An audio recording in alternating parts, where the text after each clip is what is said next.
در چند میلیارد سال گذشته زمین توسط سیارک‌ها بمباران شد، به سیارات دیگه‌ای برخورد کرد و چندین بار کاملا منجمد شد. ناگفته نمونه که انواع و اقسام شکل‌های زندگی دیوانه‌وار و وحشیانه به اون حکومت می‌کردن. گاهی جای تعجب داره که دنیای آبی ما چطور زنده مونده. امروز در کانال اطلس من شما رو به یه سفر شگفت‌انگیز به تاریخ پرمخاطره کره زمین میبرم. برای این کار باید از آغاز خلقت شروع کنیم. حدود 4.5 میلیارد سال پیش منظومه شمسی ما شروع به بیرون اومدن از یک ابر متراکم گاز و غبار بین ستاره‌ای کرد. این ابر در یک دیسک چرخان از ماده متراکم شد که داغ‌تر و داغ‌تر میشد تا اینکه هیدروژن به هلیوم تبدیل شد و دقیقاً اینجوری بود که خورشید ما متولد شد. پس از تولد ستاره ما تمام مواد در دورترین قسمت این دیسک در حال چرخش و شروع به جمع شدن و متراکم شدن کردند. این توده ها نهال سیارات و قمرهای منظومه شمسی ما خواهند بود. همونطور که اونها ماده بیشتری رو جذب و متراکم می‌کردند، بزرگتر و کروی‌تر شدند. همین نزدیکتر به خورشید تمام مواد سنگین سیارات درونی مانند مریخ و زمین رو تشکیل دادند. این زمین جوان از نظر آتشفشانی فوق‌العاده فعال بود. گازهایی مانند سولفید هیدروژن، متان و دی اکسید کربن رو به بیرون پرتاب می‌کرد. این گازها اولین جو سیاره ما رو تشکیل دادند. زمین اولیه مدام توسط سیاره‌ها و دنباله‌دارهای بزرگ بمباران میشد. همچنین به زودی زمین برخورد شدیدتری رو تجربه میکنه. تیا که سیاره‌ای به اندازه مریخ بود، مستقیما به دنیای جوان ما برخورد کرد. این برخورد حماسی تکه‌هایی از دو سیاره رو در سراسر مدار زمین پرتاب کرد و سپس گرانش اونها رو به چیزی که ما اکنون ماه مینامیم تبدیل کرد. در این زمین داغ اولیه هیچ اقیانوسی وجود نداشت. تمام آبها به صورت گاز وجود داشتند. اما 3.8 میلیارد سال پیش سیاره ما به اندازه کافی سرد شد تا آب بتونه متراکم بشه و تبدیل به مایع بشه. اولین اقیانوس ابتدایی این زمین جوان رو پوشوند و اون رو به یک دنیای آبی تبدیل کرد. H2O یک عنصر ضروری برای ایجاد موجودات زنده است. بنابراین با تمام اون آب حیات در 3.7 میلیارد سال پیش روی زمین ظاهر شد. این اولین اشکال حیات موجودات میکروسکوپی بود. اما نزدیک به 1 میلیارد سال بعد بود که برخی از این موجودات مسیر جهان رو تغییر دادند. اما زمین مدت زیادی به عنوان یک دنیای آبی باقی نموند. به زودی اولین قاره ها از اقیانوس های باستانی بیرون اومدن. دانشمندان اونها رو کراتون اسم گذاری کردند. با پیشروی و بیرون اومدن بیشتر زمین از اقیانوس ها، اولین ابرقاره روی این سیاره ظاهر شد. والبارا دقیقاً یک ابرقاره نبود و خیلی کوچیک بود. دانشمندان فکر میکنن این قاره کوچکتر از قاره استرالیا بود. حدود 2.4 میلیارد سال پیش سیانوباکتری ها تکامل پیدا کردند تا به اولین فتوسنتز کننده های سیاره ما تبدیل بشن. در نهایت ما چندین تولید کننده اکسیژن داشتیم تا جو زمین رو بسیار مهمان نوازتر کنن و بقیه تاریخ هم ما هستیم دیگه. درسته؟ نه، ما هنوز راه زیادی رو در پیش داریم. با این همه اکسیژن جدید، جو زمین دارای سطوح بسیار کمتری از دی اکسید کربن بود و این امر سیاره ما رو سرد و یخی کرد. با آغاز اولین عصر یخبندان زمین، بیشتر دنیای ما یخ زد. در برخی مناطق یخچال‌های طبیعی تا خط استوا امتداد پیدا کردند.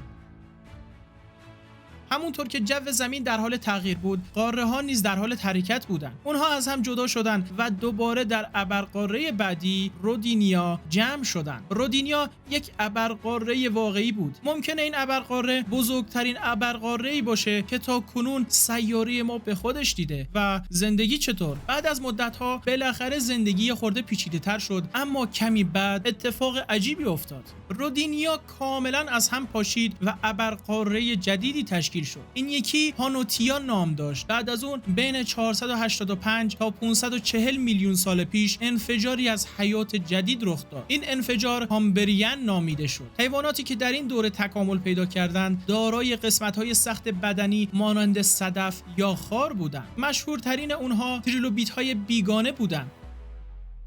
حدود 440 میلیون سال پیش آب و هوا به طور ناگهانی تغییر کرد و دمهای اقیانوس‌ها به طور چشمگیری عوض شد. زمین اولیه رویداد انقراض دست جمعی خودش رو دید. این انقراض اردیوسین سیلوریان بود و اکثریت زندگی که در سراسر سیاره پخش شده بود رو از بین برد. بسیاری از این اشکال حیات پایه و اساس اکوسیستم‌های روزمره امروزی بودند. در حدود 350 تا 420 میلیون سال پیش اولین درختان از خاک زمین به وجود اومدن و اولین حیوانات هم راهی خشکی شدند.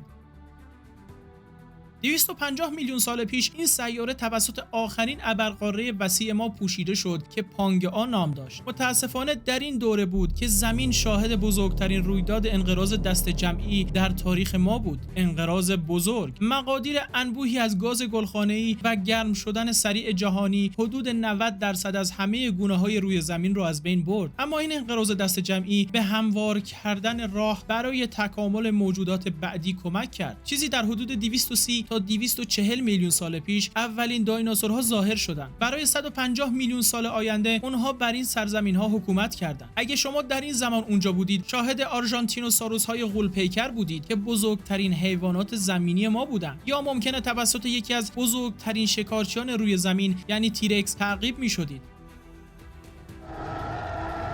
همچنین شاهد تکه تکه شدن پانگئا و تشکیل قاره‌هایی هستید که امروزه میشناسید. شما ممکنه از قبل بدونید که ما داریم به کجا میریم. 66 میلیون سال پیش یک سیارک به سیاره ما برخورد کرد، درست در جایی که مکزیک کنونی در اون قرار داره. به قدری گرد و غبار به جو پرتاب کرد که جلوی نور خورشید رو گرفت و منجر به تغییرات آب و هوایی ویرانگر شد. این امر باعث شد دایناسورها از بین برن. در موج بعدی حیوانات در حال ظهور، پستانداران بیشتر روی زمین رشد کردند.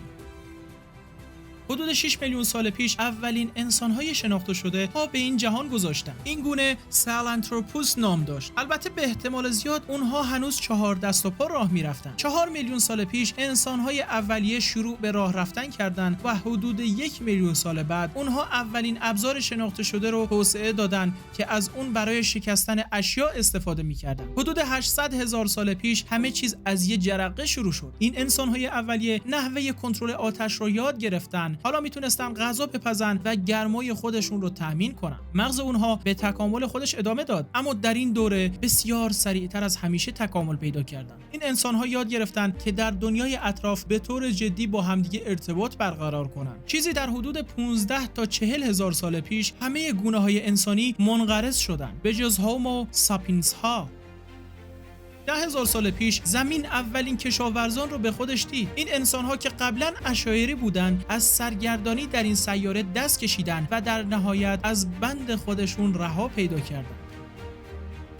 چیزی در حدود 250 سال پیش انقلاب صنعتی رخ داد. ما از طریق تحولات بزرگ فنی، اجتماعی، اقتصادی و فرهنگی بسیار به جلو پیشرفت کردیم. جوامع روستایی و مزرعه‌ای صنعتی محورتر و شهری طور شدند. تمام این تغییرات توسط زغال سنگ و سپس نفت و گاز طبیعی انجام شد که آغازی بود برای انتشار مقادیر زیادی دی اکسید کربن و سایر آلاینده‌های جو. جمعیت انسان‌ها همچنان در حال رشد بود. تا سال 1804 به 1 میلیارد نفر رسید. تا سال 1927 ما به 2 میلیارد رسیدیم و از دهه 1960 جمعیت جهان سریعتر افزایش پیدا کرد و به جایی رسیده که اکنون به بیش از 8 میلیارد نفر رسید. اما در این دوره یک تهدید جدید برای وجود انسان و بسیاری از اشکال دیگر زندگی در روی زمین وجود داره. تغییر آب و هوا، درجه حرارت و سطح دریاها در سراسر جهان در حال افزایشه و تنوع زیستی در حال کاهش. اگر اوضاع تغییر نکنه، ممکنه در آستانه یک رویداد انقراض جمعی دیگه باشیم. اما چه راهی برای جلوگیری از تغییرات آب و هوا میتونه مؤثر باشه؟ ممکنه ما نیاز داشته باشیم در سیاره دیگه زندگی کنیم، مثلا جایی مثل مریخ. و اگه دوست دارید بیشتر در این مورد بدونید، روی ویدئویی که الان روی صفحه نمایشتون نمایش داده میشه کلیک کنید. راستی قبل رفتن